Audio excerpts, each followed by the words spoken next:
Kahit sabihin mo, amazing ka.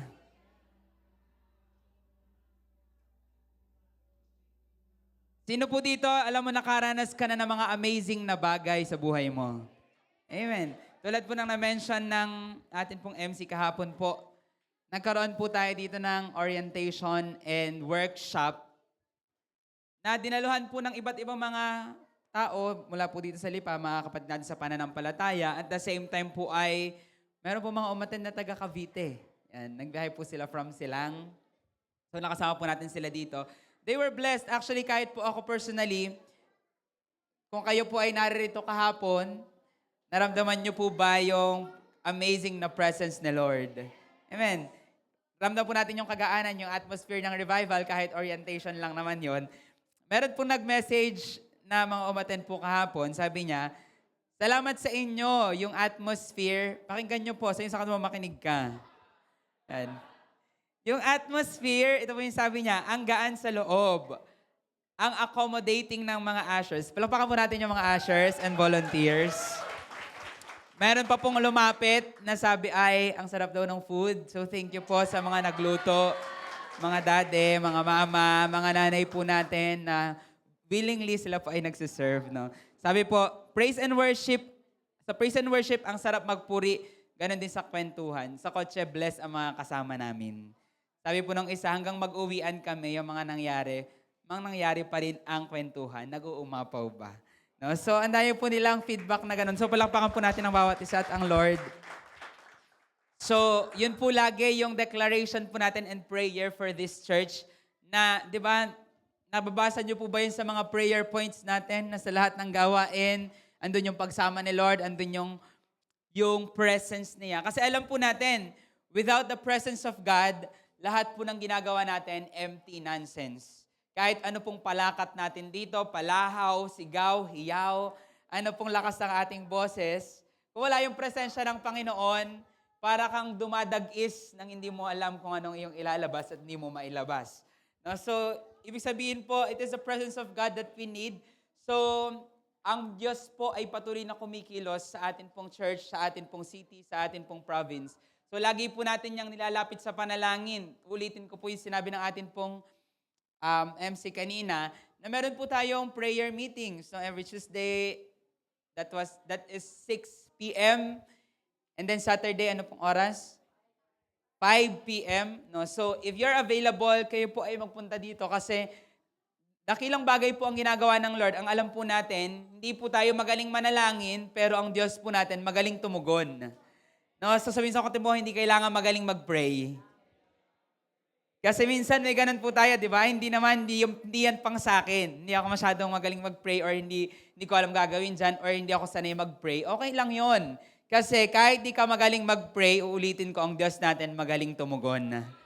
So, kaya tayo na-amaze na lang po tayo. Kaya minsan, di ba, alam mo yun, naniniwala ka naman kaya ni Lord, pero pag dumating na yung pinagpe-pray mo, parang amazed na amazed ka pa din kasi ginawa mo nga, Lord. Alam ko hindi masyadong malaki ang faith ko, pero ginagawa pa din ng Panginoon. So, ang Diyos po, kumikilos po siya sa atin pong bansa. So, tomorrow po, ano pong meron? Election. So, patuloy po nating isama sa atin pong prayer yung upcoming election. Intercede po talaga natin na ang maluklok yung kalooban po ng Panginoon. At kung may plano ang kaaway na dayaan na hindi will ni Lord, ito ay mahadlangan. No? So sama niyo po sa personal prayer niyo kasi medyo madugo po ang bakbakan po talaga ang botohan dito sa ating bansa. And we are believing, kaya ito po ay bakbakan dahil may ginagawa po si Lord. Sabi mo sa kanila, may ginagawa si Lord. Sabi mo sa kabila, kaya wag mo muna akong tsikahin. Yan. So, ang Diyos po ay kumikilos sa atin pong bansa, sa atin pong province, sa atin pong city. Nararamdaman niyo po ba ang pagkilos ng Lord? Amen. So hindi mo kailangan tumaramdaman ng buong buo, pero kailangan mo lang manampalataya. Few years ago po, meron po akong nakakwentuhan na kinoconsider ko po siya as a leader personally before my personal revival ay nag-share po siya sa akin ng kanyang panaginip. Alam niyo po sa panaginip niya na yon, nakita niya ay isang napakalaking tsunami. Rumaragasa na tsunami.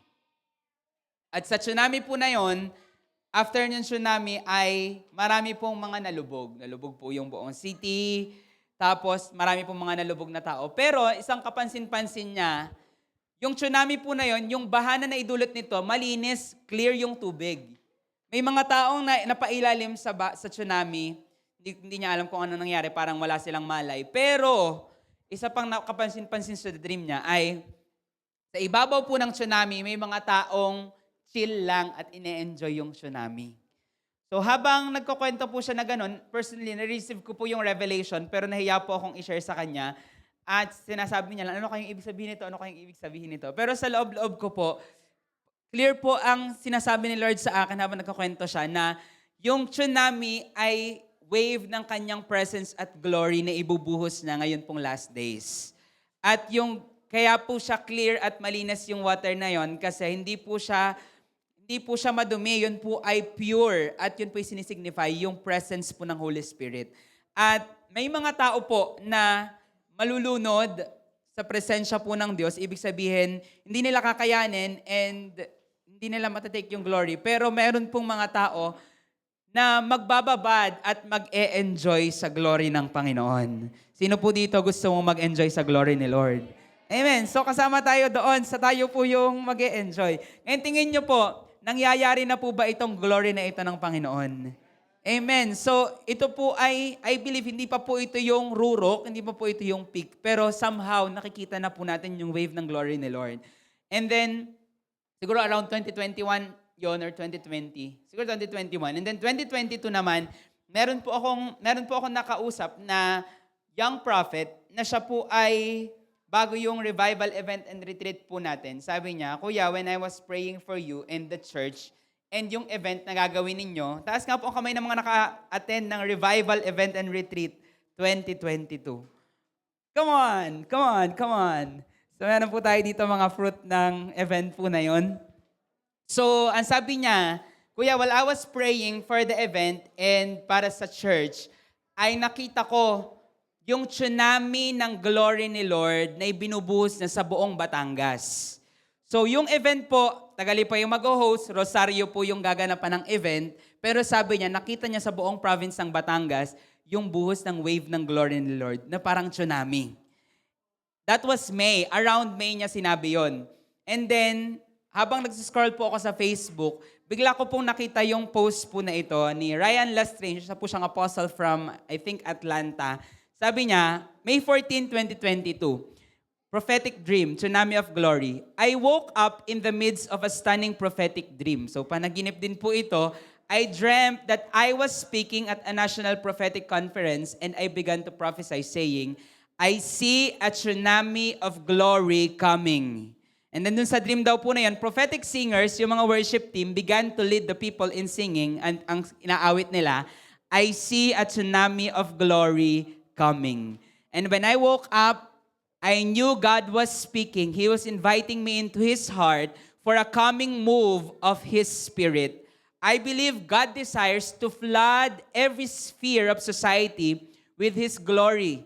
He is looking for a people who will usher His glory. As Habakkuk 2:14 says, for the earth shall be filled with the knowledge of the glory of the Lord as the waters cover the sea. So ito po yung confirmation na verse na binubuhos talaga po ng Panginoon in the last days yung kanyang glory na parang tubig. Also, it stood out to me that a prophet was hosting the gathering and we were announcing the swelling of the tide of glory. I believe God is raising up prophets and prophetic people who will see, esteem, and reverence His glory. He is looking for those who will host His move. There is a move of glory coming. Sabihin mo nga sa katabi mo, there is a move of glory coming. Jesus wants to display the fullness of His power and presence amongst the nation. I believe there are key gatherings at which global announcements will be made. I believe there's a generation of prophets who love for the glory and will host the move. I believe God will do stunning miracles and being major transformation in the nation. In spite of economic turbulence, crisis, shortages, God will lead, guide, provide in the glory. The glory will be a sustaining force. May the earth be covered with the knowledge of the glory, and may the tsunami of glory be released in Jesus' name. Lahat ng naniniwala, sumigaw ng Amen. Amen. So I believe that this is the thing na ginagawa po ng Panginoon. He's pouring out His presence, His glory, and it is moving in every sphere of society. At tayo po'y nananampalataya na kahit po yung government sector, mafa-flood po ng glory ni Lord. So hindi ko pa alam kung nakita niyo yung pinost kong reel kagabi na nagpe-pray po si Connie Reyes sa tawag dito sa Beating the Avance po ni Mayor Vico. So we are praying and we are believing na dumating po yung time na ganun po yung itsura ng election sa Pilipinas. Na instead na baril po yung dala, sword of the Spirit yung dala-dala. Na instead na debatehan, sakitan po sa pamamagitan ng salita, salita ng Diyos ang binibitawan. And words of prayer. So, sino po dito gusto mong mangyari yon sa Pilipinas? Amen. We are desiring that. So, during the very same season, again, ito po ay year 2022, wala pa po yung mga nararanasan natin ngayon. Lahat ng mga yon pinag-uusapan pa lang natin at kumbaga pinagpe-pray. Yung mga naranasan po natin, conference in 2023, yung mga na-witness po natin revival events, lahat ng yon ay mga vision pa lang. And naalala ko po that year, andito pa lamang po kami noon sa Lipa at hindi pa namin na-experience na pumunta sa iba't ibang places. Pero during that time, while we were praying, may na-receive pong vision ng akin pong wife, my girlfriend that time. At ang sabi niya, nakita niya, hindi ko alam kung itama mo na kung mali. Pero nakita niya while we were praying, na habang kami po ay nasa Compark, kasi yung command po ni Lord ay mag-preach po kami doon sa Compark, mag-start po tayo na magdala ng microphone doon at speaker at mag-preach. Tapos nakita niya sa kanyang vision while praying na merong river ba? Parang flow ng water, no? Nagsimula yung bukal po sa Compark and then fire siya. Parang bumukal siya doon sa Compark at nagsimula pong magpapunta ng north, lumipad ng north, ng Manila and then ng north and then nagganon-ganon ng buong Philippines. So parang during that time po, God is giving us the vision of what He wants to do. Of course, I believe that is a command na ito yung gagawin nyo in the coming season. Pero at the same time, naniniwala po ako na yun po ay symbolism ng pag-pour out po ni Lord ng kanyang presensya sa buong bansa. At ang nais po niya ay tayo'y lumangoy po doon. Sino po dito handa kang lumangoy sa glory ni Lord? Amen. Biblical ba yan, yung mga vision na yan?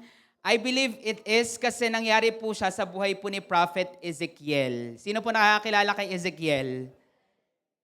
Alam lang natin yung pangalan. Ay, si Ezekiel, merong Ezekiel dyan. Ang ganda po ng name na Ezekiel. Pero most of us, pag binasa po natin yung Ezekiel, medyo magulo po siyang basahin kasi kung ano-ano ang laman po ng storya na yon. Pero gusto ko po kayong bigyan ng brief background sa buhay niya and then share ko po sa inyo sa end yung vision na kanyang nakita. Handa po ba kayong makinig? Amen. Sa vision niya po na yon, aligned po ito sa nakita po yung mga na-share ko po sa inyong vision ng wave ng glory ni Lord. Pero si Ezekiel po ay nag-iingay. Hindi po. Si Ezekiel po ay isa po siyang prophet. So isa pong propeta si Ezekiel. At meron tayong picture po dyan. Ang Israel po kasi nakaranas ng pagkakaalipin. So kung makita niyo po doon, may picture po ng pagkakaalipin doon. 2 times po yan. Una, kung naalala niyo po, sa panahon po ni Daniel, sila po'y alipin po ng Babylonia. Naalala niyo po ba yon? Sabi sa kanila, lumuhod kayo. At ayaw nilang lumuhod. So yun po yung panahon na yon. Ngayon, second time na nagkaroon po ng pananakop ang Babylon sa Israel ay panahon naman po, ilang daang taon after, panahon na po ni Ezekiel. Sige po, balik po tayo sa... yan. So, habang nandun po siya sa exile, so alipin po sila doon, one time si Ezekiel po, nasa tabi po siya ng ilog. Habang siya po nasa tabi ng ilog, during that time, 30 years old siya, so meron palang breakthrough ang 30. Nakita ko po sa storya po ni... Kaway-kaway sa mga 30. Ayaw umamin eh. So breakthrough sa 30. Kasi 30 years old po si Ezekiel. Parang wondering siya kasi pari siya. Meron siyang role para sa Israel. Pero that time, nasa kulungan siya. Parang hindi siya... Kumbaga nakakulong siya dun sa lugar na yon. And habang siya po nasa tabing ilog, makita niyo may dala siyang birthday cake. Wala po ganyan sa Bible, pero signify lang yan na siya po ay 30 years old during that time. Nakakita po siya ng vision. So first time nagpakita si Lord sa kanya ng vision. Sa vision po na ito na nakita po niya ang 4 na anghel na may 2 muka.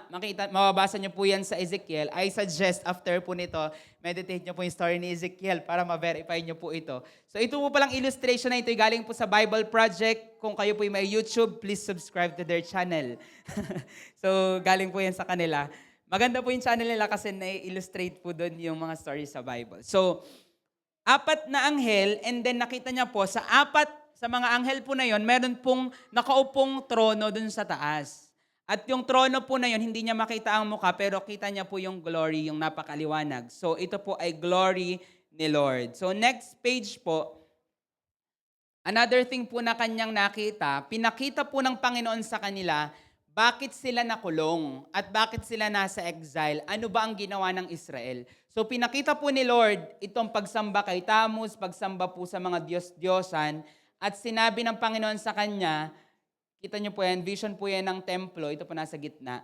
Pinakita ng Panginoon sa kanya na unti-unting lumaalis yung kanyang glory doon sa templo. Alam niyo po kung bakit umaalis? Dahil po sa idolatry. Dahil hindi na po ang Diyos ang kanilang sinasamba, ibang Diyos na po ang sinasamba nila. Pinapakita po dyan na kahit sino palang Kristiyano, kahit malapit sa Panginoon, kahit anak ng Diyos, at kahit sinong pinili ng Diyos, kapag meron na po tayong ibang sinasamba, pwedeng humiwalay po sa atin ang glory, yung manifest presence po ng Panginoon. So whether that is the church na atin pong sambahin, pastor, tao, whether yan po'y kayamanan, kasikatan, following sa Facebook, likes ng tao, anong bagay yan na ipagpapalit mo sa kaluwalhatian ng Panginoon? Pwede po palang maging reason yon para humiwalay yung manifest presence ng Lord. So yun po yung nangyari. Naging clear po kay Ezekiel, kaya pala kami nakakulong dito sa Babylon ngayon kasi ito ang ugat niya. So next page po, sa next part po, sa chapter, makita nyo po yan, chapter 12 to 24, ay pinakita po ng Panginoon dyan, iba't ibang mga visions po yan, mga parables ay pinakita ng Panginoon sa kanya, ipinaliwanag ng Lord. And then, pinakita niya po na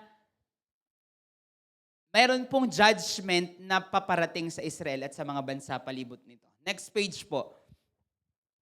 So, dumating po yung time, naging totoo, bumagsak ng tuluyan po ang Jerusalem, pero at the same time po, sa chapter 34 to 37, another vision na naman ang ipinakita ng Diyos sa kanya. So, unang vision na pinakita ng Diyos ay, maalala nyo po, sabi ng Lord sa kanya, I will give you a new heart, aalisin ko ang pusong bato, pusong matigas, at papalitan ko to ng laman.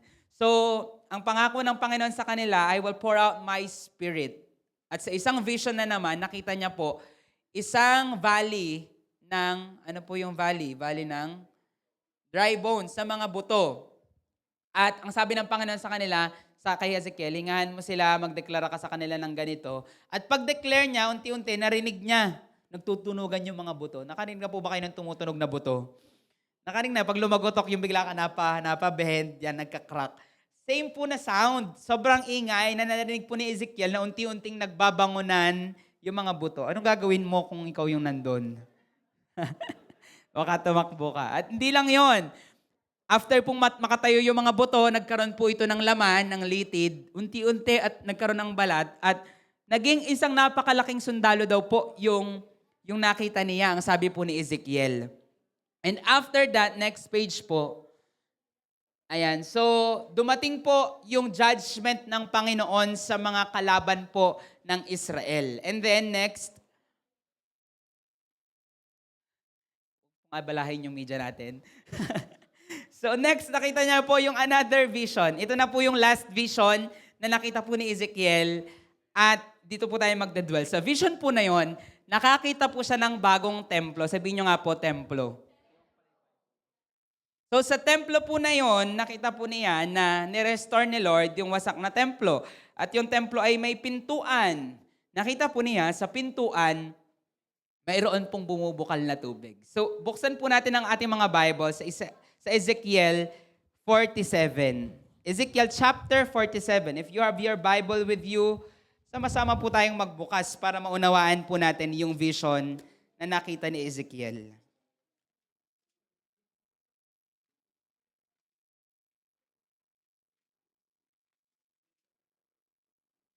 Ezekiel 47 verse 1, magsabi ng amen na nakakita na. Yung iba nag-iisip, may Ezekiel ba yung Bible ko? Meron po, buklat lang. So, yan. Sabi po sa verse 1, makinig pong maigi, ibinalik niya ako sa pintuan ng bahay at narito, ang tubig ay lumalabas sa ilalim ng pasukan ng bahay sa dakong silangan. Yung bahay po na tinutukoy niya ay vision po ng bagong templo. Sabihin niyo nga po ulit, templo. Sino po ang templo ayon po sa New Testament? Tayo. Sabi sa katabi mo, ikaw yon. Sabi mo sa kabila, dapat alam mo. Sino po ang bagong templo? Sabi niyo po, ako. Yan, ikaw yon. So, nakita po niya yung vision ng bagong templo at mula daw po sa bagong templo na yon, tuloy po natin ang pagbabasa sa verse 1, at ang tubig ay umaagos mula saan daw po? Sa ilalim. Sa ilalim ng dakong kanan ng bahay. So sa silangan nga, pero sa ilalim siya nagmula yung tubig. Mula sa timog ng dambana. So makikita niyo po sa picture na yan po yung vision na nakita niya. Mula dun sa pinto ng templo, may lumalabas pong water. Sa verse 2 po, nang magkagayoy, inilabas niya ako sa daan ng pintuan sa hilaga at inilibot niya ako sa palibot ng pintuan sa labas sa daan ng pintuan na nakaharap sa silangan. Ano po ang paulit-ulit na salita na napansin ninyo na sinabi? Silangan, pintuan. Kung na rin nyo po, ilang beses nang sinabi yung pintuan. Sa Book of John po, sino po yung pintuan? Sino po? Si Jesus, si Jesus. Ang sabi ng Panginoong Jesus, ako ang pintuan.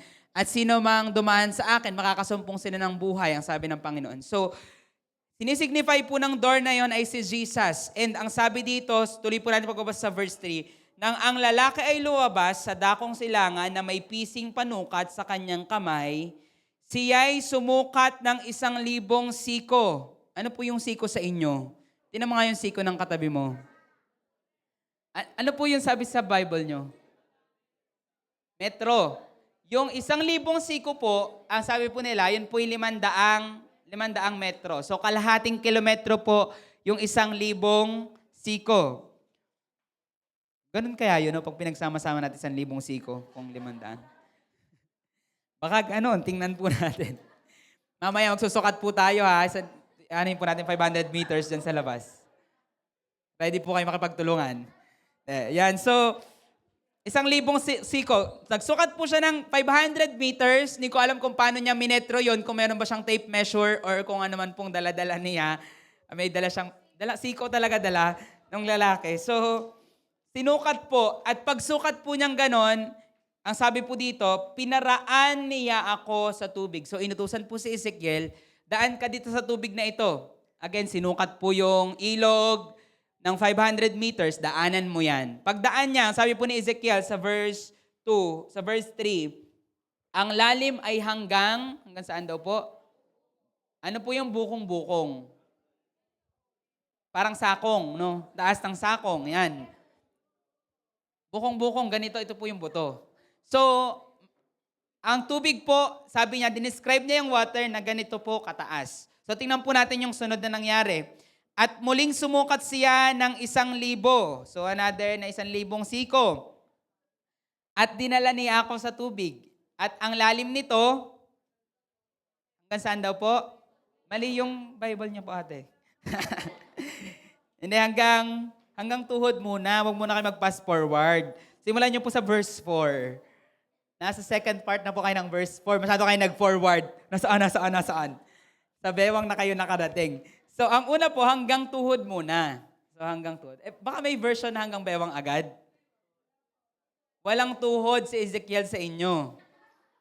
So, sa original po na version, tuhod muna. So, mula po sa bukong-bukong, paglakad niya sa after ng 500 meters ulit, hanggang tuhod na. So, after po nun, ito na yung sagot po ninyo. Muli siyang sumungkat 1,000.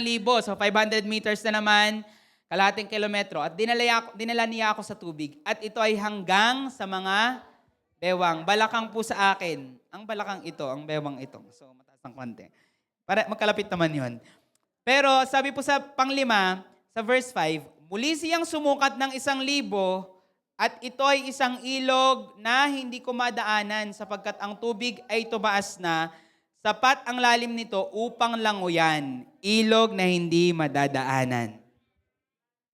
So pagsukat pa po ng 500 meters, paglayo pa niya, biglang sobrang lalim na at hindi na niya madaanan. Sabi niya, lumulubog na siya, ang kailangan na niyang gawin ay lumangoy. So yung sa kanya, tara lumangoy. Magtatag-ulan na, nakapaglangoy na po ba? So alam niyo po, ang Panginoon, ang kalooban po ng Lord sa atin, makikita niyo po sa illustration na yan, na habang ikaw ay lumalayo, habang ikaw ay tumatagal, ang kalooban ng Panginoon, hindi ka lang patanda ng patanda sa pananampalataya. Ano pong kalooban niya? Palalim ka ng palalim. So ang pag-usapan po natin ngayon, go deeper. Sabihin sa akin mo, go deeper. So ito po ay 2 parts na preaching. So susundo ko po ito next week. Pero for now, pag-usapan po natin, bakit nga po ba tayo kailangang mas lumalim? So sa next week po, pag-uusapan po natin ay paano tayo mas lalalim pa. Pero ngayon po, pag-usapan natin, bakit mo kailangang lumalim? Why go deeper? Alam niyo po ba na ang kalooban ng Lord, uulitin ko po, hindi ka lang palayo ng palayo, kundi palalim ka ng palalim. Hindi ka lang patagal sa pananampalataya. Sabi nga po ng preacher nung nakaraan, hindi ka lang tagabutas ng upuan. Hindi ka lamang, grabe naman yung tagabutas ng upuan, ang tibay ng upuan. So, hindi ka lamang patagal sa faith, kundi ikaw ay palalim ng palalim sa relasyon mo sa Kanya. Not distance, kundi depth. Hindi palayuan, kundi palaliman. Alam niyo po, may mga Kristiyano, ang contest nila, ang competition, kasi nadadala po natin yung competition sa Christianity. Pagalingan, pasikatan, padamihan ng following, padamihan ng reactors, ng sharers, padamihan ng church, palakihan ng building.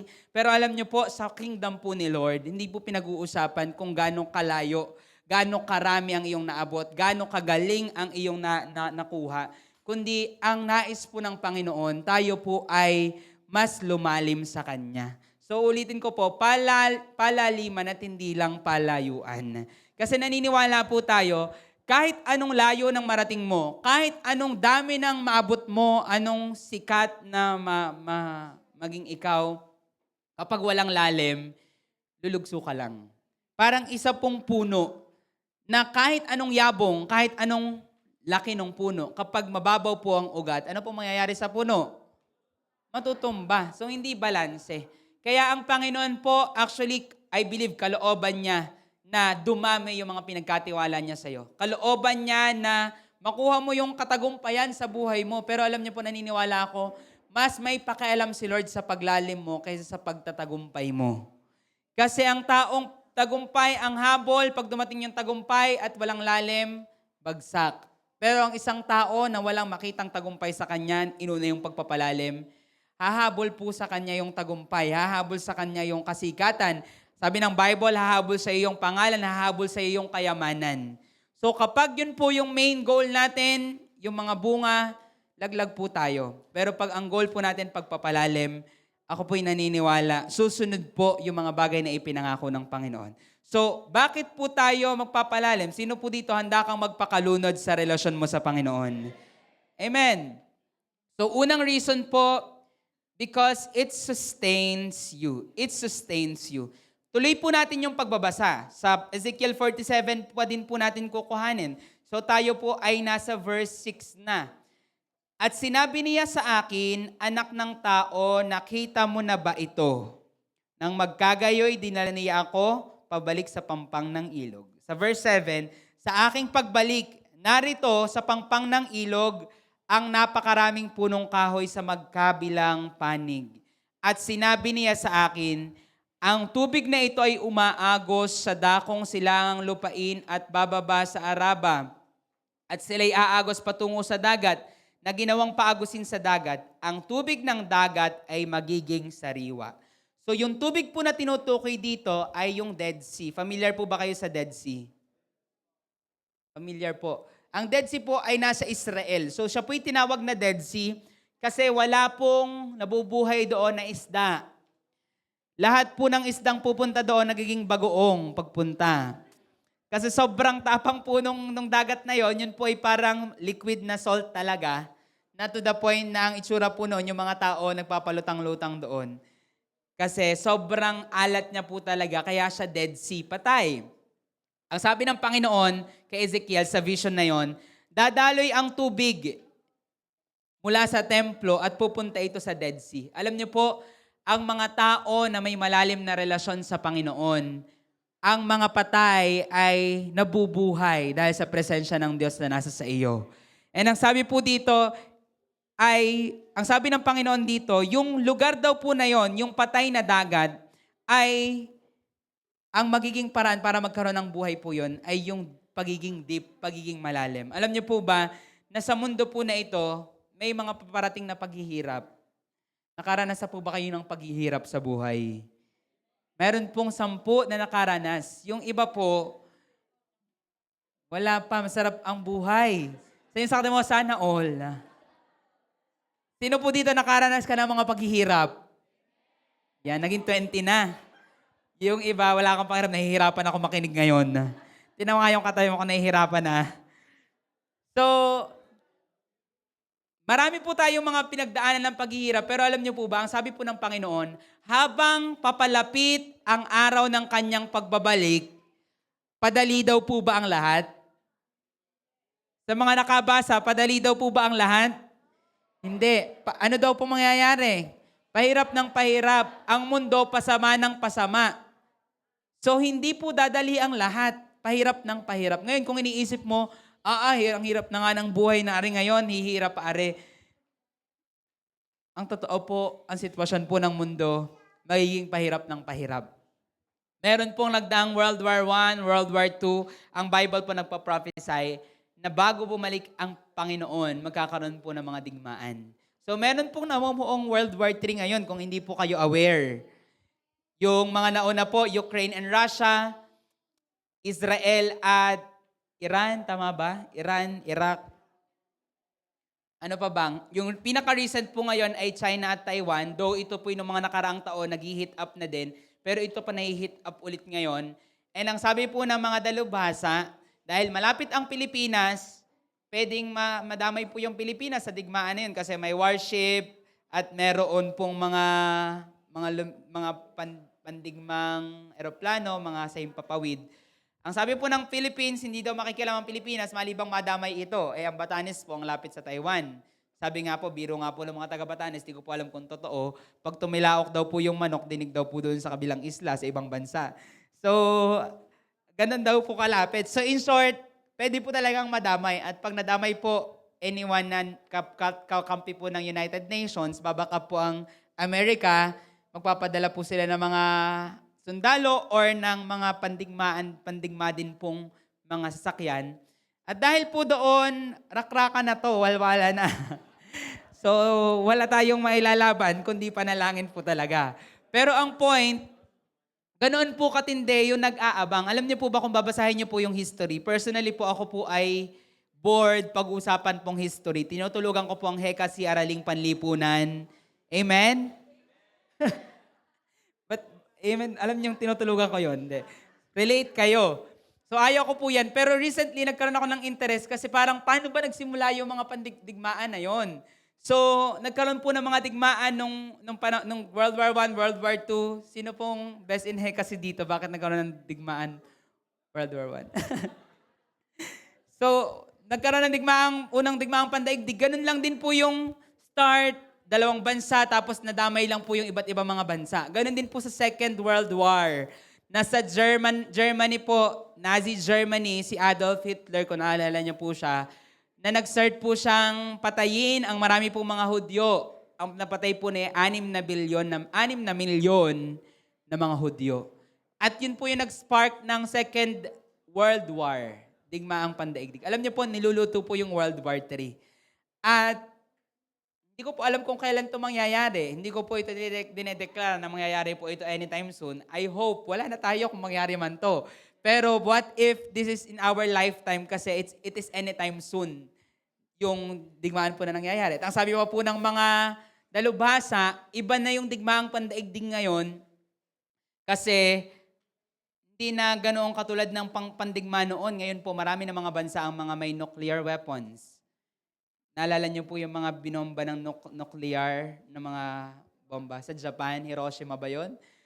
So, lusaw po talaga yung isang isla, isang bansa pag pinatakan ng nuclear weapon. So, how I wish kung tayo man ay madadamay, ganun na lang, isang lusawan na lang kaysa yung mabaril ka muna, mapahirapan. Pero, of course, we don't wish that para po sa ating bansa. Ang point lamang nito, ganun po yung paghihirap na darating. Alam niyo po, during World War II, meron pong isang, syempre may mga mananampalataya na po doon, meron pong isang woman of God, ang pangalan niya po ay Corrie ten Boom. Seryoso po yung name niya, Corrie ten Boom. So, siya po, kasama po ang kanyang kapatid, ay nagkup-kup po sila ng marami pong mga Hudyo. So, alam nila, ang mga Hudyo po hindi nananampalataya sa Panginoong Jesus, pero nauunawaan po ni Corrie at ng kanyang kapatid na kailangan po nilang kupkupin yung mga anak po ng Diyos. Ang bayang pinili. Kaya tinatago po nila sila, pinapakain kahit wala din po silang food. So itinago nila ang mga Hudyo at dumating po yung point, nalaman po ng mga kalaban sa Holocaust, yung mga pumapatay po, na si Corrie, nagtatago siya ng mga Hudyo. Dahil po doon, inaresto po siya, ikinulong po siya, kasama ang kanyang kapatid si Betsy. So after po nilang maaresto, namatay naman po yung kanyang tatay at dumating po yung point na kahit po yung kapatid si Betsy po ay namatay din sa pagkakaaresto po na yun. Alam niyo po, ang sabi po ni Corrie during that time, the blacker the night around us grew, the brighter and truer and more beautiful burned the word of God. Sabi niya, sa kalagitnaan daw po ng kadiliman na yun, mas madilim, mas maliwanag ang kinang ng salita ng Diyos. Hindi ko po alam kung nakaranas na kayo ng ganun sa inyong buhay, na kapag meron sobrang tinding pinagdadaanan, mas nagliliwanag yung salita ng Diyos. Parang mas totoo, mas feel mo bigla yung bawat salita na nakasulat sa Bible. Kasi po, ang sabi ni Corrie, I believe ito po ay nagpapatunay sa sinabi po sa Bible na ang salita ng Diyos ay lampara sa iyong daraanan. Ang lampara po, tingin niyo po, magsindi ako ng kandila dito, may sense ba yung kandila na yon? Wala kasi maliwanag. Ang dami ba namang liwanag dito? Ang kandila po, sisindi po siya, mas magliliwanag saan po? Sa kadiliman. So alam niyo po ba, ang nangyayari po sa mundong ito ay padilim ng padilim. Yung katabi mo, pag pumikit yan, madilim na ang kanyang paligid. Tingnan mo nga yung katabi mo kung madilim na. Sabi mo, kailangan na ng liwanag. So, ang kadiliman po, sabi dito, ang salita ng Diyos, sabi niya, mas nagliliwanag yung salita ng Diyos sa kadiliman. At ito pa po yung sinabi niya. Sabi niya, sa kalagitnaan daw ng desperation na yun, nakulong siya, ang daming Hudyong pinapatay, parang nasa saan si Lord, di ba? Parang ano yung nangyayari? Alam niyo po yung sabi ni Corrie. Sabi niya, you can never learn that Christ is all you need until Christ is all you have. Sabi niya, hindi mo malalaman na si Jesus lang talaga ang kailangan mo until dumating yung panahon na siya na lang talaga ang mayroon ka. Alam niyo po, hindi ko po hihingiin na dumating yung time na yun na mawala sa iyo lahat para lang ma-realize mo ito. Pero sana po, wag nating antayin yun. Alam niyo po ba, ang declaration po natin sa church po na ito, lahat ng mga tao ay magiging malalim sa relasyon nila sa Panginoon. Na yun po yung main goal. Hindi po natin main goal na magparami. Ako po, ayaw ko po ng maraming members ng church sa Revival Hub na wala namang relasyon sa Panginoon. Ang relasyon nasa fellowship, nasa enjoyment, nasa makukuha nila sa church. Pero alam niyo po, ang desire ko, it is our prayer. Lagi po nating declaration yan, paulit-ulit talaga po sa atin pong prayer list, na this will be a church na yung mga tao meron po talagang relasyon sa Panginoon. Alam niyo po kung bakit yun yung prayer ko. Kasi tulad ng nangyari po sa Book of Acts, pwede pong dumating talaga yung time na yon. Na dahil po sa ating pananampalataya, tayo po yung magkawatak-watak dahil darating ang time, pwedeng dumating ang time, di ko po sinasabing sure po ito, pero pwedeng dumating ang time na i-persecute po tayo dahil sa faith, bawal na yung Bible, bawal na yung Word of God. Kaya nga po, maging wise po tayo sa pagpili po natin ng mga iboboto bukas. No, kasi meron pong mga, kung isa-search nyo po sa Facebook, sino po yung mga pro sa bill na against kay Lord, red flag po yun. Kahit po gaano katalino yan, kagaling, personally po, kung para sa akin, kung yan po ay pro sa mga batas na against kay Lord, no po ako dyan. At personally, kapag yung isang tao ay nag-no dun sa mga bills po na yun, ungodly bills, sa akin meron siyang may green flag ako for that person. Kasi mahirap pong mag-stand ngayon. Lalabanan mo sa G bill, CSE bill, lalabanan mo same-sex marriage, same-sex union, abortion, divorce. Lahat po nang yan, dinidiscuss po yan sa Senate ngayon. Kaya napakahalaga po yung stand nila. Ang isang tao na mag-stand against sa SOGI, against sa same-sex marriage, same-sex union, same-sex partnership, whatever they call it, kaya yan po yung inaabot nila. Inaano po sila, ang tawag doon, may nangyayari po, pinagkakaisahan po sila ng community po na yon. So, grabe po yung katapangan nila. Kaya personally, for me, they deserve a vote. Kasi kahit no lang, ako po personally, kahit alam kong hindi gaanong matalino yung senador na yon, kahit hindi gaanong able yung mambabatas na yon, pero kaya niya mag-stand ng no at kaya niyang mag-yes sa mga bagay na para sa Panginoon at no sa mga bagay na against kay Lord. For me, it's a go. It's a yes. Ano yun? Like na like, sabi nga ni Sir kahapon. So, ang point po, let us be wise. Kasi alam niyo po, pwede po yung magdikta ng future ng Philippines. Pwedeng dumating yung point dahil hindi tayo wise na botante ay dumating yung point ang mga iboboto natin, ipagbabawal na yung Word of God bigla.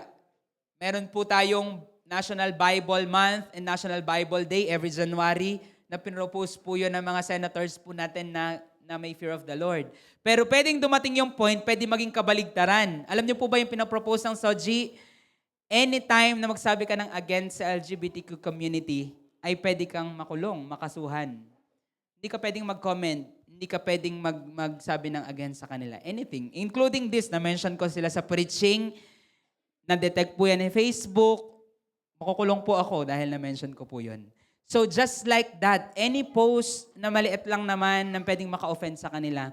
So ang mangyayari, ang pinopropose po kasi nila, ipaglalaban nila yung kanila pong right, which is wala tayong problema sa karapatang pangtao. Gusto po natin yun, nabigyan ng karapatan ng bawat isa. Pero kung ang maa-address dito ay majority ng population na may nasabi ka lang gantong joke, may nasabi ka lang gantong mali, na kaunting salita, pwede kang makulong. Pwede mong ikapahamak talaga. So, ang nakapapahamak naman, yung right ng majority. So, in short, kapag tayo po hindi naging wise sa ating mga iboboto, pwedeng yung boto mo ay mapunta doon sa mga bagay na against po sa salita ng Diyos.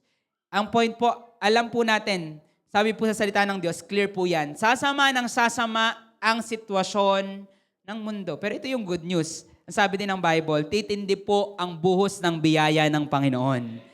At lahat ng handang sumalo ay bubuhusan talaga ni Lord. Sino po dito handa kang sumalo? Amen. So lahat po tayo, desire po natin yan. Saluhin po yung buhos ng glory ni Lord. Pero again, uulitin ko, napakahalaga po ng pagpapalalim natin sa Panginoon. Kung meron kang ipaprioritize, ang priority po natin, go deeper. Sabihin mo sa akin mo, go deeper. Kasi sasama ang lahat, ang mundo, ang sitwasyon po ng natin. Pero kapag ikaw ay may relasyon sa Panginoon at yun ang iyong finocus at pinalalim, sigurado po ako makakatayo ka. Kahit dumating yung time, hindi na tayo nagkikita-kita kasi against sa ganito, against sa ganyan, alam ko po, makakatuloy po yung bawat isa sa atin kasi sa Panginoon ka nakatanim. Kasi hindi po natin desire na sa Revival Hub ka lang nakaplant at dito ka lang kumakain. Alam mo yun, yung desire natin, maging araw-araw talaga ang pagkain mo sa presensya ng Diyos. Kasi kung ikaw, ito lang yung inaasahan mo, Sunday service, at dumating yung time na pinagbawal ang Sunday service, kamusta ka? Nasaan ka nun? Wala na, bye-bye Lord na din. Kaya, ang kalooban po ni Lord, ngayon pa lamang na okay po ang lahat. Kahit hindi dumating yung time na hindi maging okay ang mga bagay, still, priority po natin, magpakalalim po tayo sa Panginoon. Sabi mo sa akin mo, go deeper. Go deeper. No, i-prioritize po natin yun every day. So second thing po, base po sa verse na ating binasa, again, ano po yung una? It sustains you. Second thing, it brings life. Sabi nga po natin, it brings life. Sabi po sa 7 to 10, tuloy po natin ang pagbabasa sa verse 7. Sa aking pagbalik, narito sa pangpang ng ilog, ano daw pong nakita niya? Maraming punong kahoy. Alam niyo po, sa Dead Sea, balikan nga po natin yung picture kanina, yung last picture. Ang Dead Sea po, hindi po lugar na pwedeng sibulan ng mga punong kahoy dahil namamatay po yung mga punong kahoy sa alat po ng tubig. Pero sabi po dyan, dahil dadaloy ang ilog, ito po, may mga Bible scholar po na nagsasabi, literal daw po itong mangyayari sa Jerusalem sa huling araw. I don't know sa huling araw or sa pagbabalik ni Lord. Pero ako po'y naniniwala, second belief po dito, symbolic po ito tulad ng ibang dreams niya, na sa last days po, yung mga tao magkakaroon po ng relationship sa Panginoon sa pinto. At dahil po doon, magiging bagong templo po tayo. At dahil po doon, sabi po ng Panginoon sa John 7, mula po sa ating tiyan ay dadaloy po ang ilog na nagbibigay buhay, ang living water. So I believe ito po yung symbolism noon. At sabi dyan, dadaluyan po ng buhay ang Dead Sea. At dahil po doon, magsisibulan na po ang mga punong kahoy. Alam niyo po, ang iyong relasyon sa Panginoon, your relationship with God affects everything around you. Sino po dito, alam mong may magaganda nang nangyari sa buhay mo mula nung sumunod ka kay Lord? Amen. Some of you, possible ramdam mo walang buhay sa iyong pamilya. Puro away yung nangyayari, puro kaguluhan. Nung nakakilala ka kay Lord, mas gumulo. Hindi. Nung nakakilala ka kay Lord, mas gumulo for the meantime. Kasi ayaw ng kaaway. Pero nakita po natin yung restoration ng Panginoon sa families. Sino po dito naramdaman yung restoration ng Lord sa family mo? Amen. Sino po dito naramdaman yung kagalingan sa iyong mga karamdaman? Sa patataon na narinig natin kanina, imagine, kidney stones. Naalala ko nun si Tita Norma, hindi talaga siya makada ng mga gawain kasi sakit ng kanyang ganito. Kaka-fasting lang natin nun, tapos ganun yung attack sa kanya. And then our declaration, Lord, lusawin niyo po ito, i-dissolve niyo po ito, padala niyo ang inyong apoy para lusawin ang kanyang mga bato sa bato. Bato sa bato, tama. Kidney stones. So, true enough, nilusaw nga po ni Lord. Ngayon, yung isa naman, yung wina-workout ni Lord, yung left, lumiit na. Pero we're declaring very soon, malusaw na din po ito sa next check-up ni Tita. Makita po na fully clear na. Amen? Amen. So, ramdam po natin na nung nakilala po natin si Lord, tulad ng Dead Sea, dati po tayong patay, pero dahil dumaloy po ang tubig na nagbibigay buhay, nagsisimula na po yung restoration ni Lord. Some of you, nasa process ka pa din ng restoration. Tulad ng Dead Sea, hindi naman yun biglaan na wala ng alat lahat. Diba? Unti-unti, nakakita po ba kayo ng ganun? For example, maduming tubig, tapos binuhusan mo ng malinis sa tubig. Hindi naman instant, di ba, na lumilinis, may process. So some of you, andun ka na sa process na yon. Ang kailangan mo lang gawin, buksan mo ang iyong mata. Tingnan mo nga yung katabi mo kung bukas pa. Buksan mo ang iyong mata. Lumalaban ba? Lumalaban? Lumalaban naman. Amen, amen. So malamig po kasi sa church. Kaya masarap bumigay. So, ang kailangan mo lang, buksan mo ang iyong mata para makita mo na may ginagawa si Lord. Some of you, ang attack sa'yo ng kaaway, ay, di ba, masalong lumala. Ay, di ba, masalong humirap nung naglilingkod ka o magpe-pray ka. Tingnan mo, ito yung mangyayari. Pero kung i-open mo ang iyong mata, titingnan mo, ang tindi na ng ginawa ni Lord, ang dami na. Naniniwala ka ba? Amen. Hindi kita kailangan kumbinsihin, ang kailangan mo lang tingnan mo yung mga ginawa ni Lord sa buhay mo para maniwala ka na hindi nakasama na nakipagrelasyon ka kay Lord. Taas po ang kamay na nagsisisi ka na nakipagrelasyon ka kay Lord. Batuhin po natin. De, joke lang. Kinabahan ako kasi baka nga may nagtaas. Kailangan ng counseling mamaya. Wala po. Pag nakapagrelasyon ka kay Lord, hindi magiging perfect ang lahat. Pero ganun din naman nung wala ka kay Lord. Madali ba nung wala ka sa Panginoon? Hindi. Mas mahirap, mas madilim, mas walang pag-asa. Nung nakakakilala ka kay Lord, may persecution, may paghihirap, may pagdurusa, may atake. Pero sobrang layo na. Sa sa kanila, malayo na. At dahil malayo na, ang kalooban ni Lord ay magpalalim pa. Sa sa kanila, go deeper. Alam niyo po, ang relasyon po natin kay Lord, gusto ko pong sabihin sa inyo, hindi mo to kailanman pagsisisihan. Yung iniisip mo, sayang naman ang oras kaka-pray, paulit-ulit na yung pinagpe-pray namin, ganito na naman yung gagawin ko. Sayang naman yung oras magbabasa ng Word of God, ang dami kong dapat gawin, ang dami kong dapat asikasuhin. Gusto kong sabihin sa iyo, hindi yan sayang. Hindi yan sayang. Yung nasa church ka ngayon, hindi yan sayang. Yung nagpe-pray ka, nagfa-fasting ka, nagtatangs ka every single day, hindi po yan sayang dahil may ginagawa si Lord. At nagdadala po yan ng buhay. No? So kung ikaw yung Kristiyano, narito ka sa church ngayon, at feeling mo nung mga nakaraan, grabe yung kasinungalingan ng kaaway sa'yo, ganyan yung nangyayari sa buhay mo, dati ganito, ngayon ganito na, ang dami ng masasamang nangyayari, wag ka na magtuloy. Gusto kong sabihin sa'yo, kasinungalingan yan. Kasinungalingan yan. Kasi kung titingnan mo ang katotohanan ng realidad, ang dami ng ginawa ni Lord para maniwala ka pa sa kasinungalingan ng kaaway. Sabi mo sa kanila mo, gising. Gising dahil ang Panginoon po ang dami ng ginawa. Kung imumulat mo ang iyong mata, makikita mo na ang pagpapalalim sa Panginoon, it brings life. Sabihin nyo nga po ulit, it brings life. Pangatlo po, it gives flavor. Sabihin nga po natin, flavor. Sino po dito mahilig ka sa flavor? Yung ayaw mo yung matabang. Taas ang kamay ng gusto mo sa pagkain matabang. Wala, no? Pinoy kasi tayo eh. Sa Pinoy kasi magmamaalat, magmamatamis. Yan, lahat ng malasa. Gusto natin yung sobrang malalasa. Alam niyo po, pag pumunta ka sa Macau, sa China, kasi there are times, once a year at least po kami nakakapunta doon, kina Ate Len. Nandyan po ngayon si Jassy. Yan, so, ang mga pagkain po doon talaga, mga walang lasa, magugulat ka nasaan ang alat, nasaan ang tamis. Ano na to, may COVID ata ako. Pero kami po mag-asawa, tuwang-tuwa po kami kasi nagkaisa po kami na gusto po namin yung mga ganong food. Of course, wala kaming choice kapag wala kami sa bahay. Pero pag nasa bahay po namin kami, wala po kayong makikita doon magic sarap, wala po kayong makikita doon na Ajinomoto. Yan. So, dahil yung mga kinakain po namin, gusto namin natural yung lasa. Kung inisip mo walang lasa yung food namin, hindi po may lasa pa din. Kasi yung karne po, yung buto po ng karne, yung mga manok po, may kanya yung lasa. Depende lang po sa pagluluto para mapalabas mo yung lasa. No? So, tayo po mga Pinoy, trip po natin yung flavor at pag ayaw po natin yung mga walang lasa. Alam niyo po ba, nung hindi mo pa kilala si Lord, ang buhay walang lasa. Naniniwala ka ba?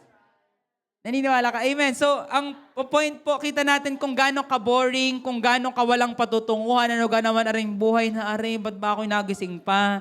Ba't ga ako'y buhay pa ngayon? So, minumura natin yung buhay. Di ba? Parang sinusumpa natin na bakit tayo gising pa. At ang kaibahan po, nung nakilala natin si Lord, nagkaroon ng flavor. So, yung sakto mo may flavor na. Hindi po ibig sabihin na may flavor, ibig sabihin, perfect na yung lasa. Ibig sabihin lamang na may flavor, di ba? Hindi ko alam kung nakaring na po kayo na yung mangga ay timplado. Nakaring na po ba kayong ganun? Timplado. Nung bata ako, nung tinanong ko ang mama, anong lasa ng mangga? Anong lasa ng mangga? Sabi niya, timplado. Ano yung timplado? Hindi ko din po alam. Pero sabi niya, manamis-namis, tapos may asim din. Tamang-tama yung lasa. Hindi siya sobrang tamis, pero timplado yung lasa. Alam niyo po, sa Panginoon po, kapag tayo nasa Panginoon, hindi po nagiging perfect yung buhay natin. Pero nagiging timplado. Sabi mo sa kanila mo, timplado na. Makikita po natin sa Ezekiel 47 verse 11. Tuloy po natin ang pagbabasa para maunawaan niyo po yung flavor na tinutukoy ko. Ngunit ang kanyang mga dakong maburak at mga lambak ay hindi magiging matabang. Ang mga ito'y maiiwan upang maging asinan. Yan. So sabi ni Lord, dadaloy ang tubig tabang mula po sa templo, pero pagdating dun sa mga lambak, sa mga valley, huwag kang mag-alala, hindi mawawala yung lasa nun kasi magiging asinan yon para may lasa pa din ang iyong buhay.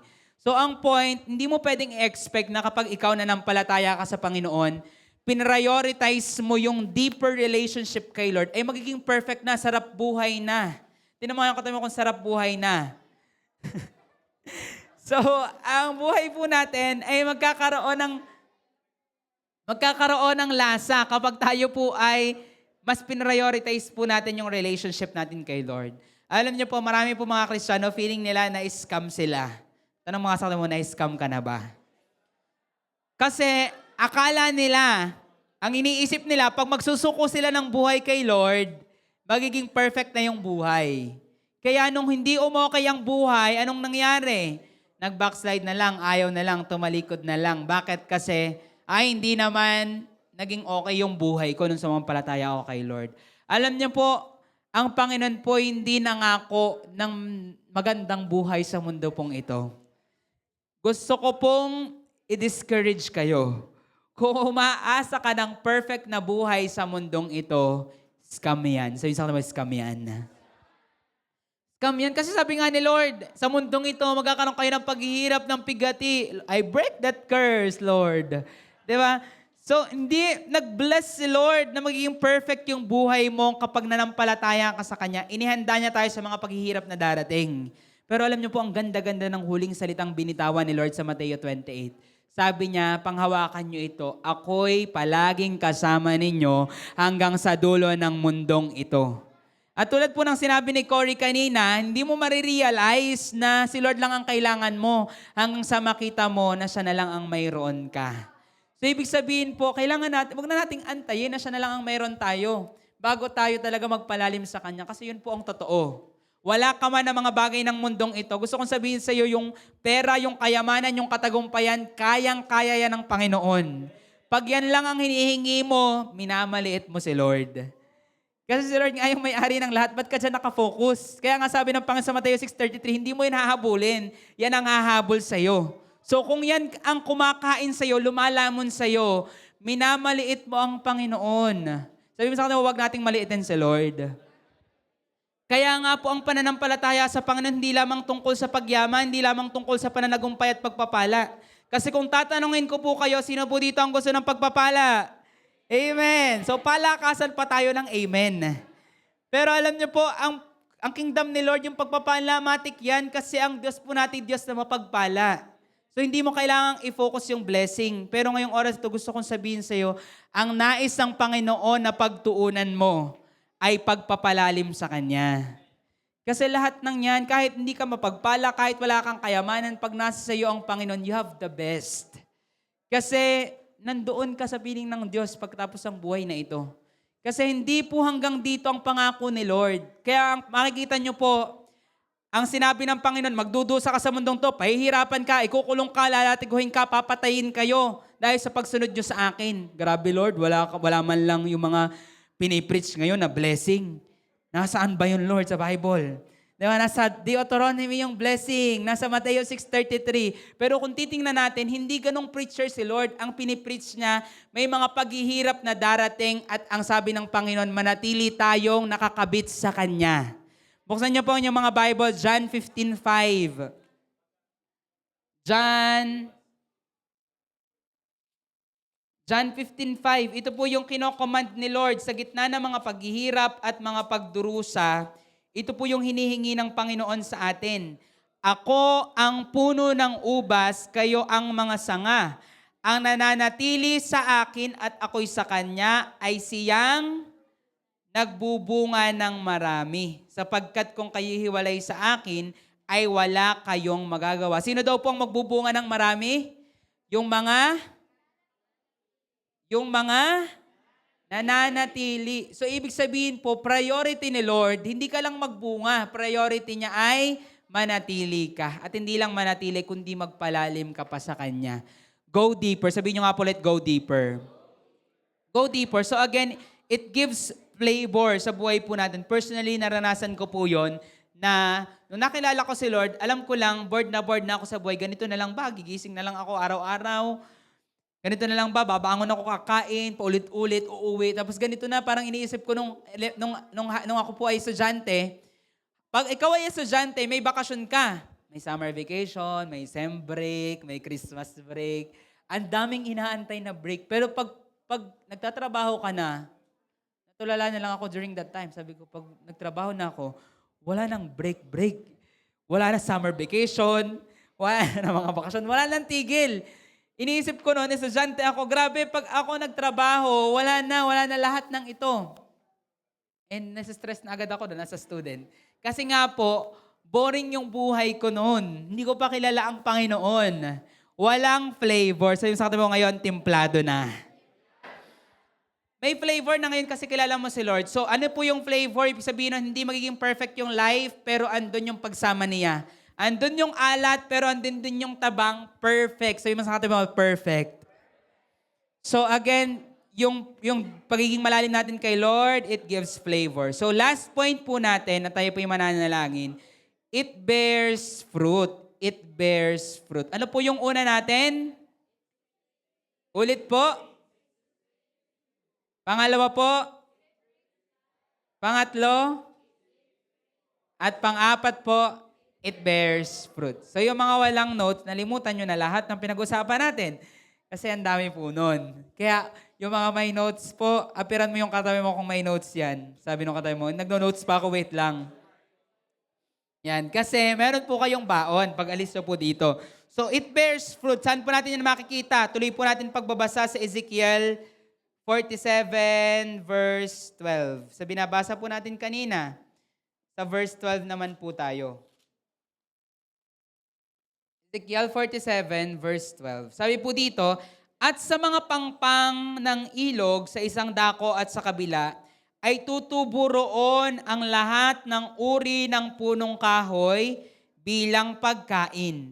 Ang kanilang mga dahon ay hindi matutuyo, ni mawawalan man ng kanilang bunga, kundi magbubunga ng sariwa, buwan-buwan. Sino po dito, ganun mo yung gusto mong bunga, buwan-buwan. Kakapasok lang po ng May. Si Lord may niluluto na namang bunga sa buhay mo. Alam niyo po, declaration po natin yon sa ating church na lagi po tayong magbubunga. Kung makikita niyo po, after po ng ating fasting, sunod-sunod po talaga yung mga ipinapagawa ng Panginoon. And patunay po yon na the moment po tayo magpalalim ng relasyon po natin kay Lord, yung bunga buwan-buwan. Tanong mo sa kanila, gusto mo ba yon? Sino pong gusto ng bunga na buwan-buwan?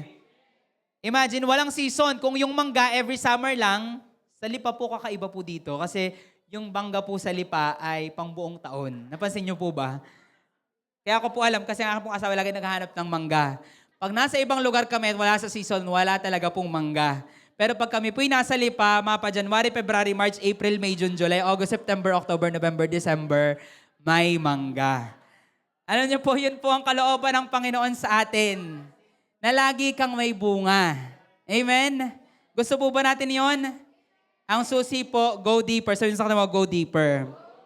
Ito pa po, hindi lamang po bunga na buwan-buwan. Ito po ang sabi ng Panginoon pa, sapagkat ang tubig para sa kanila ay umaagos mula sa sanktuaryo. Saan daw po nagmula? Sa sanktuaryo. Ibig sabihin, ito po yung lugar ng pakikipagniig sa Panginoon. Relasyon mo sa Panginoon, yun po yung pagdadaluyan ng tubig. At sabi po sa sumunod na statement, ang kanilang bunga ay magiging pagkain. Wow. At hindi lang yon, ang kanilang dahon ay pampagaling, gamot. Wow. Imagine, lahat ng aspect ng life mo, the moment you get deeper, hindi mo mapipigilan yung bunga niyan. Everything. Kahit nga po yan ay hindi related kay Lord na ginagawa mo, people will eat the fruit of your relationship with the Lord. At magtataka yung boss mo, ano bang meron dito sa, employee kong ito? Gusto niya mawala yung iba, pero ikaw ayaw kanyang mawawala kasi may something sa'yo.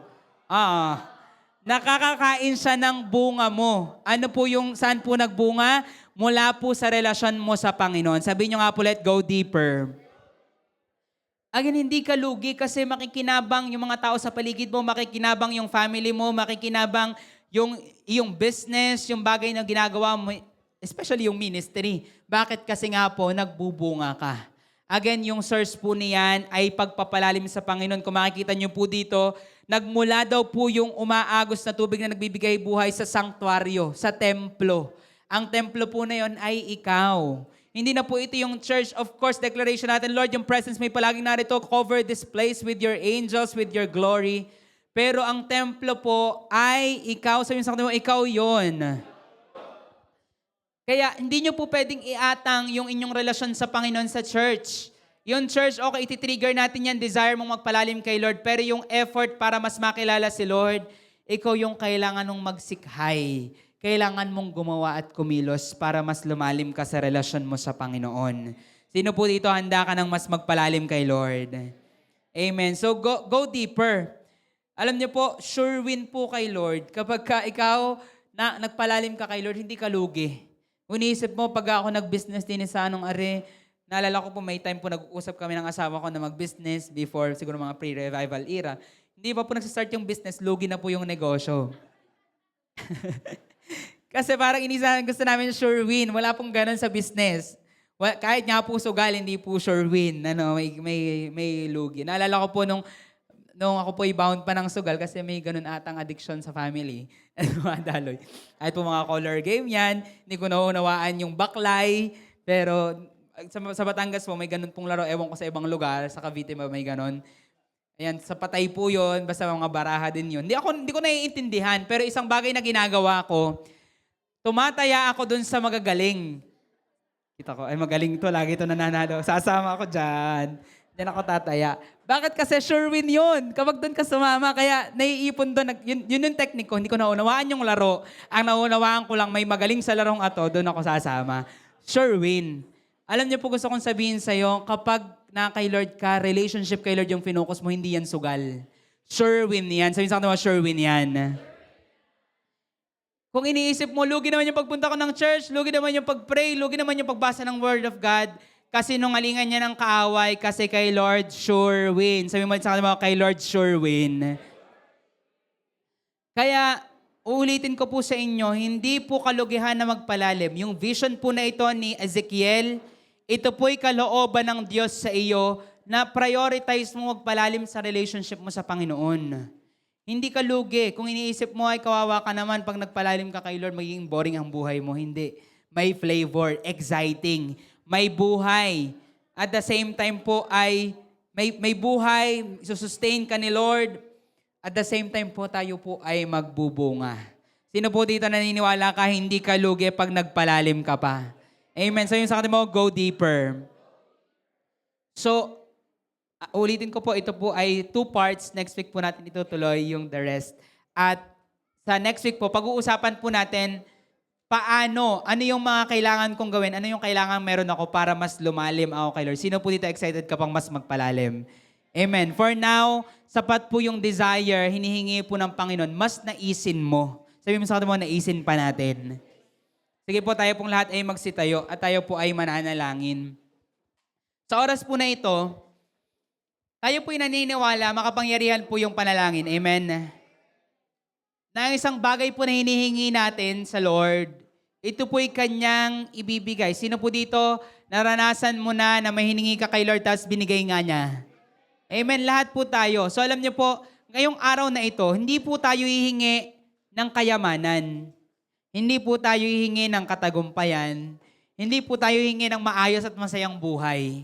Ano pong hihingi natin? Malalim na relasyon sa Panginoon. Sabi niya po natin, malalim. Malalim na relasyon sa Panginoon na tayo po, mula po ngayong oras na ito, ay maging malalim sa Kanya.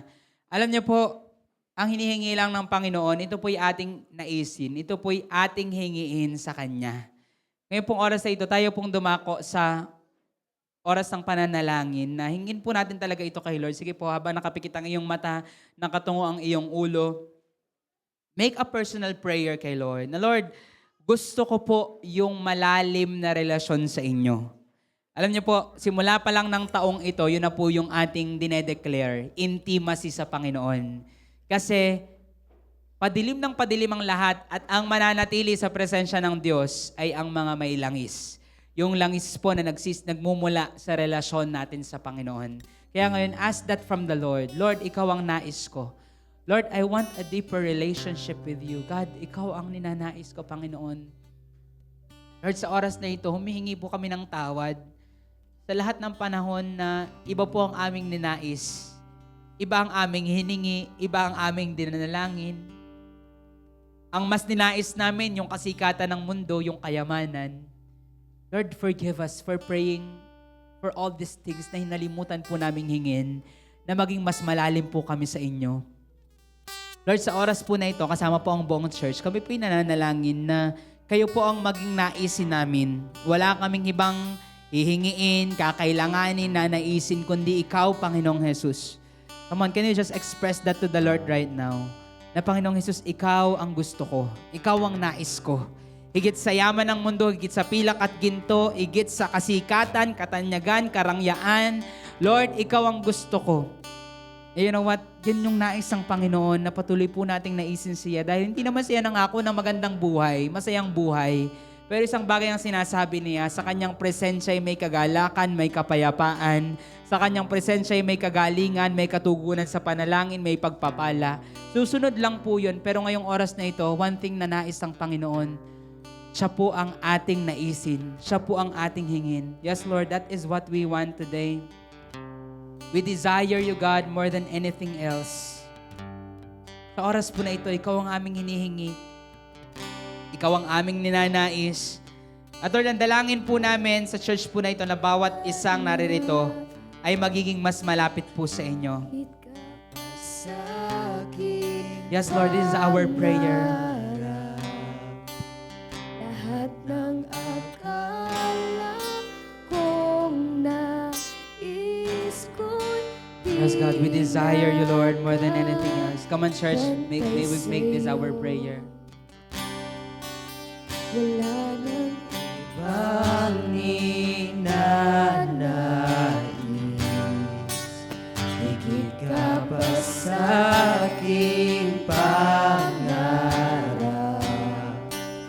Lahat ng akala kong nais ko'y di makapantay sa'yo.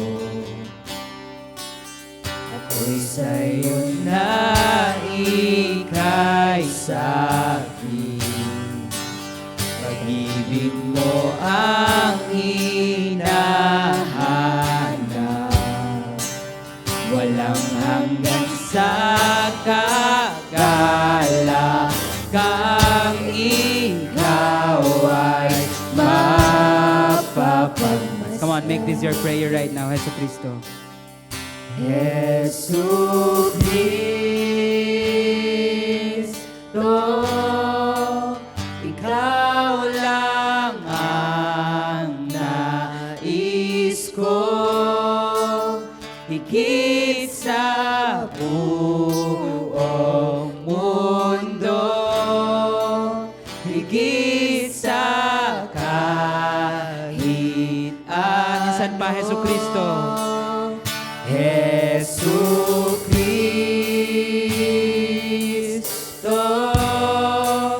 ikaw lang ang nais ko, higit sa buong mundo, higit sa kahit ano.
Your declaration right now. Walang ibang nanaisin. Walang ibang nanaisin at kakailanganin. Ikaw lang ang nais. Ikaw lang ang nais. Walang ibang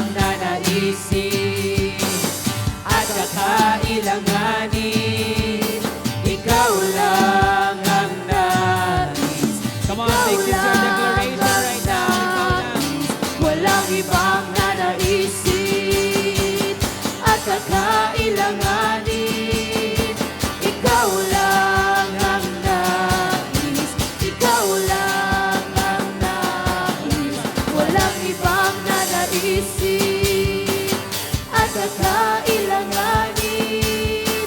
Ikaw lang ang nais, ikaw lang ang nais. Jesus Prayer today. Cristo. Make this your prayer today, church. Ikaw lang ang nais ko, higit sa buong mundo, higit sa kahit ano. Yesu Cristo.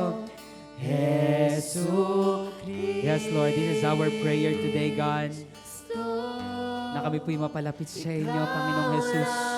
Ang nais ko, higit sa buong mundo, higit sa kahit For the last time, let's sing Yesu Cristo.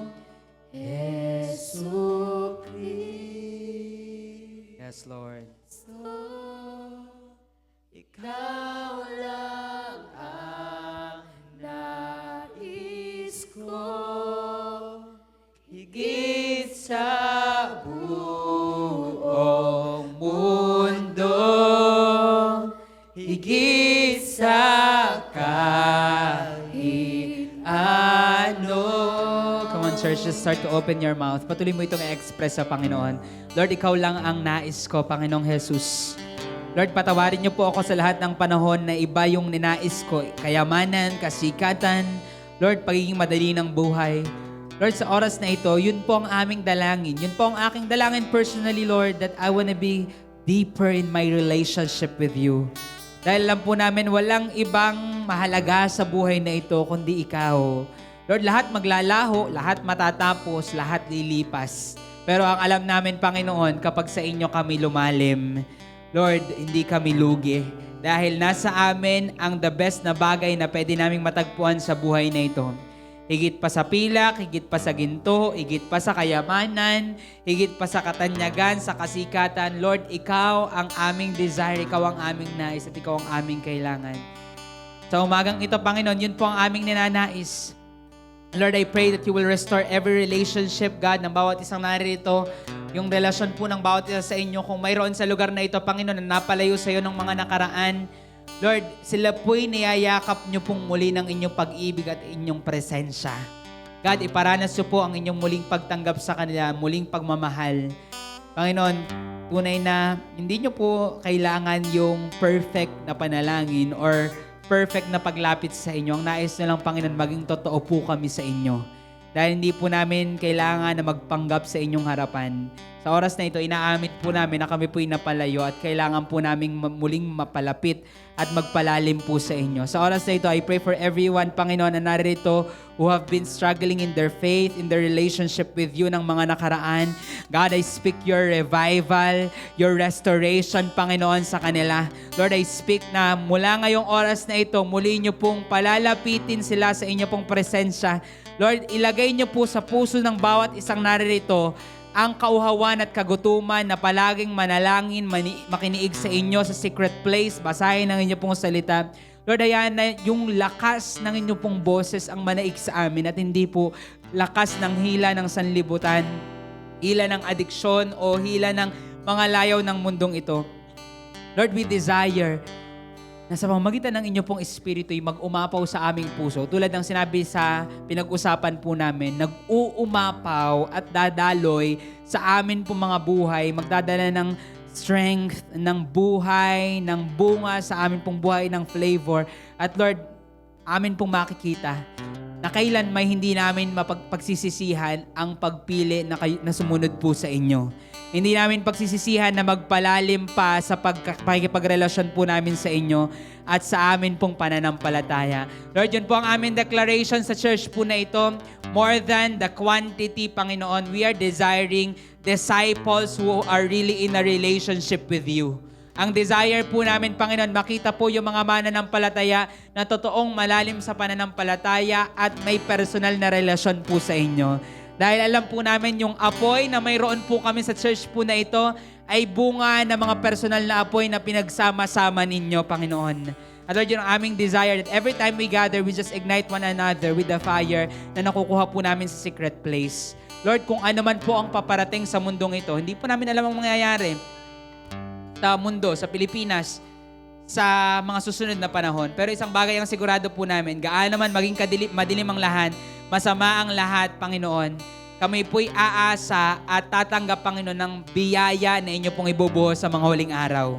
Ang biyaya ng inyo pong espiritu, biyaya ng inyong kaluwalhatian, sasaluhin po namin ito sa amin po mga secret place dahil alam po namin, hindi kami makatatagal kung wala po kami nung langis na nagmumula sa inyo pong presensya.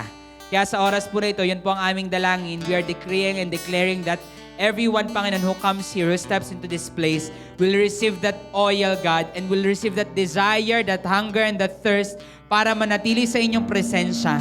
At Lord, salamat po dahil sa mga dakilang bagay na amin pang mawi-witness. Sa oras po na ito, inaangkin po namin yung dakilang biyaya po ninyo, Panginoon, na inilaan sa lahat ng taong nauuhaw sa inyo. At sa oras din po na ito, Panginoon, inaangkin po namin ang patuloy niyo pong pagkilos sa buong bansa.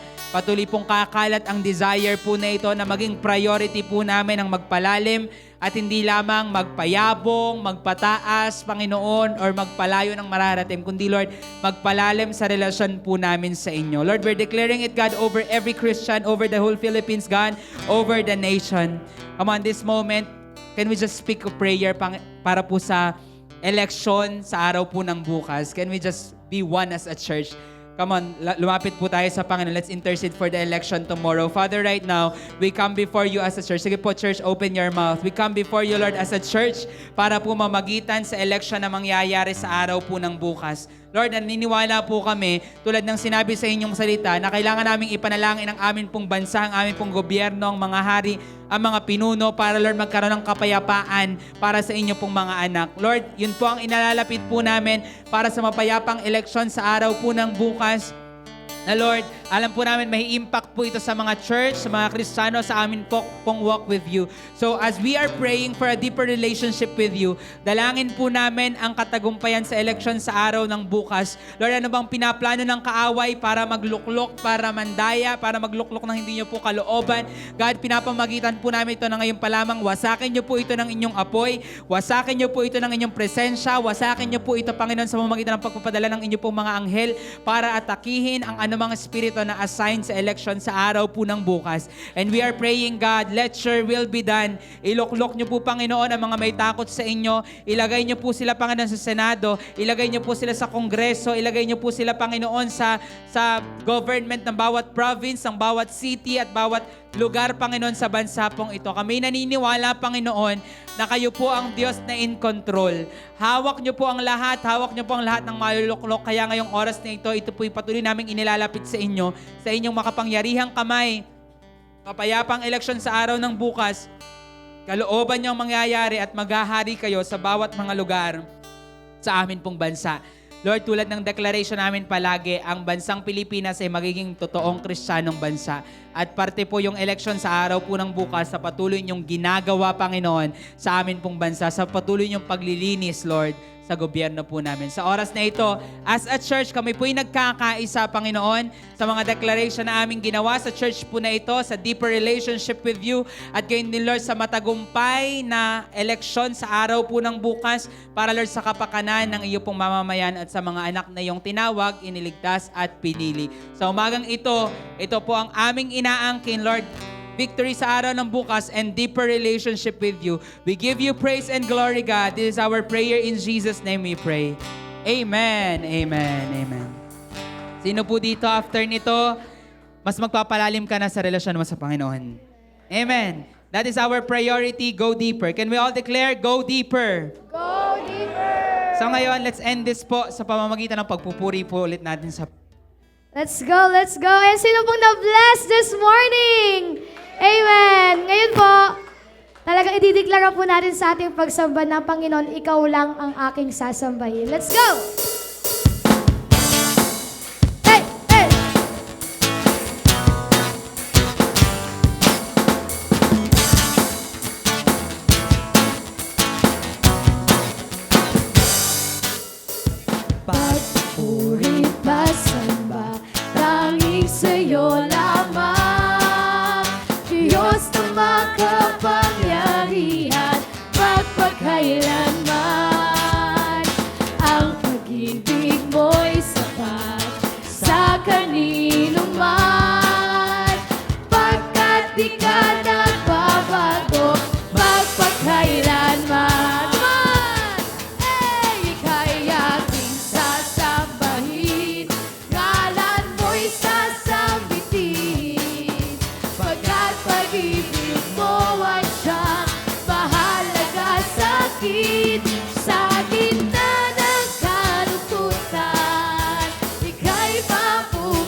ang pag-ibig niya sapat. Ang Pag-ibig mo'y sapat sa kanino man, pagkat di ka nagbabago magpakailanman. Ika'y aking sasambahin, ngalan mo'y sasambitin, pagkat pag-ibig mo ang siyang mahalaga sa akin. Sa gitna ng kalungkutan, ika'y papupurihan. sa uli mong pagkakataon, siya'y ating sasabahin. Ika'y aking sasambahin, ngalan mo'y sasambitin, pagkat pag-ibig mo ang siyang mahalaga sa akin.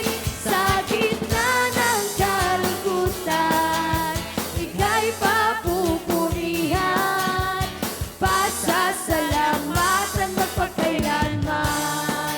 Yes, God, ikaw po'y pasasalamatan namin magpakailanman. And we are excited, Lord, na mas maging malalim pa, Lord, sa journey na ito, Panginoong Jesus. Maraming salamat po, Panginoon. You deserve, Lord, our time, our strength, Lord, sa iyo po ang pinakamataas na papuri sa pangalan ni Jesus. Amen, amen. Thank you, Jesus.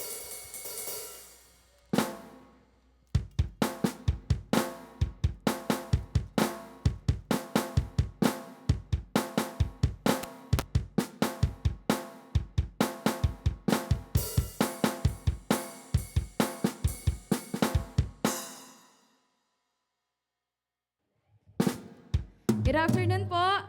Thank you for joining. Ay, good morning. Thank you for joining us ngayon pong Sunday.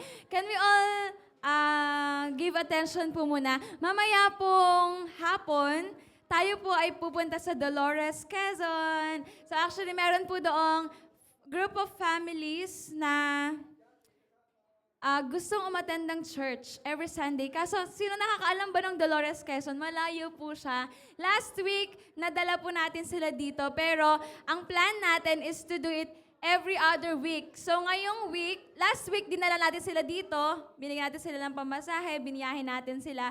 Pero this week, tayo naman ang babiyahe papunta sa kanila. Ngayon, it's our first time to go there.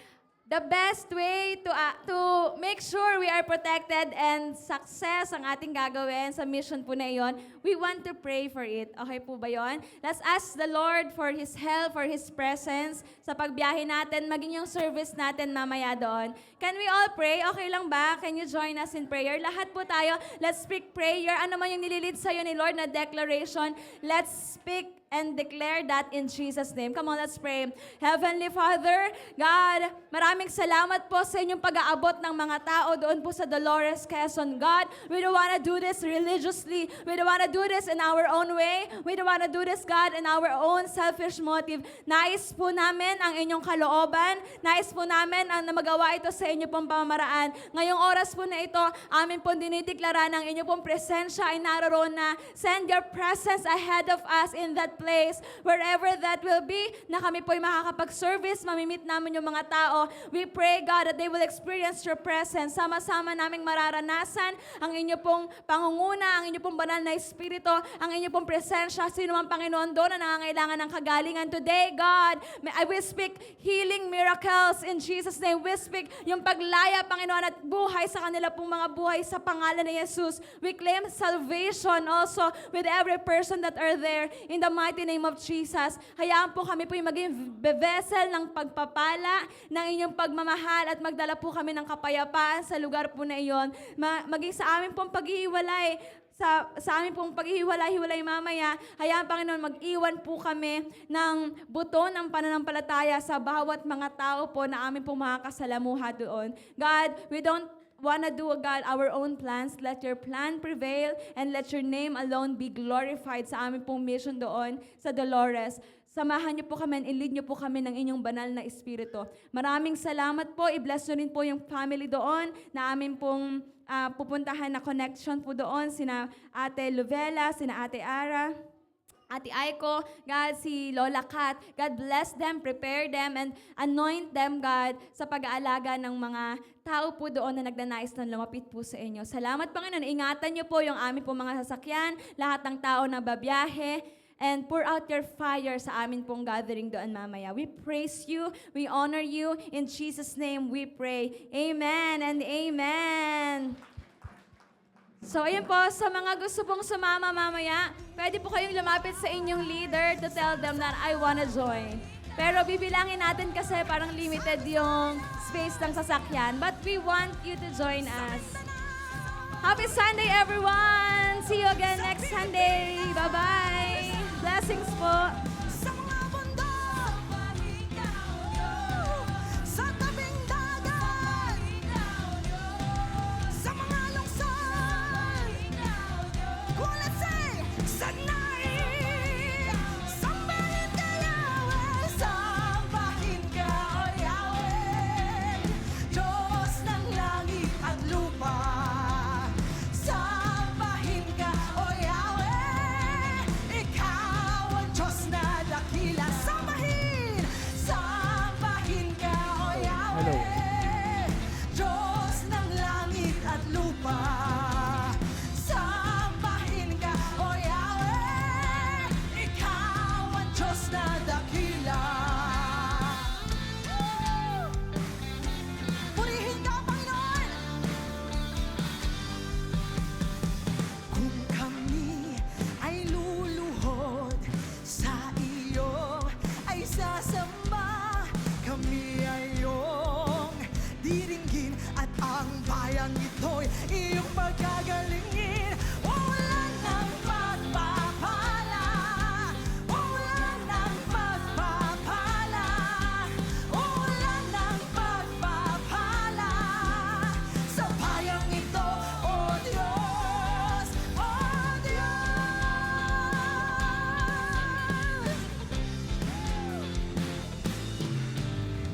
Kami ngayon'y nagkakaisa upang sumambat, pasalamatan ka. Iisang puso't iisang layunin, sa bayang ito, ikaw ay purihin. Ulan ng pagpapala, yes! Ulan ng pagpapala, ulan ng pagpapala, sa bayang ito, Diyos, O Diyos. Kami ngayon ay nagkakaisa, Panginoon. Let's sing. Kami ngayon'y nagkakaisa upang sumambat, pasalamatan ka. Iisang puso't iisang layunin, sa bayang ito, ikaw ay purihin. Ulan ng pagpapala, ulan ng pagpapala, ulan ng pagpapala, sa bayang ito, O Diyos. Ulan, ulan ng pagpapala, yes! Ulan ng pagpapala, ulan ng pagpapala, sa bayang ito, O Diyos. Sama-sama tayo! Ulan ng pagpapala, ulan ng pagpapala, ulan ng pagpapala. Tanggapin po ninyo ang pagpapala ng Panginoon! Hey! Ulan ng pagpapala, ulan ng pagpapala, ulan ng pagpapala, sa bayang ito, Diyos, O Diyos, O Diyos, O Diyos.